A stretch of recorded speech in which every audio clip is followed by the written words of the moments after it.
السلام علیکم ورحمۃ اللہ وبرکاتہ۔ بسم اللہ الرحمن الرحیم۔ اردو کہاوت اور اس کی وضاحت۔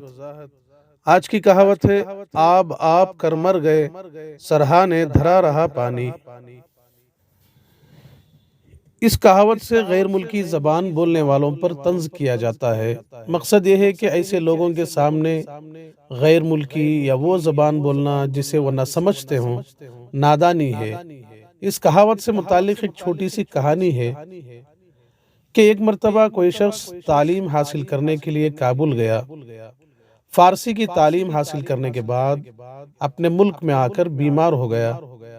جب اسے بیماری کی حالت میں پیاس محسوس ہوئی تو وہ آب آب کر کے پانی مانگنے لگا، کیونکہ فارسی میں آب کہتے ہیں پانی کو۔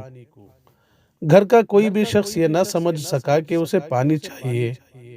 آخرکار پیاس کی شدت کی تاب نہ لا کر اس نے دم توڑ دیا۔ پوری کہاوت اس طرح ہے، کابل گئے مغل ہو آئے، بولے اٹپٹ بانی، آب آپ کر مر گئے، سرہانے دھرا رہا پانی۔ وآخر دعوانا ان الحمدللہ رب العالمین۔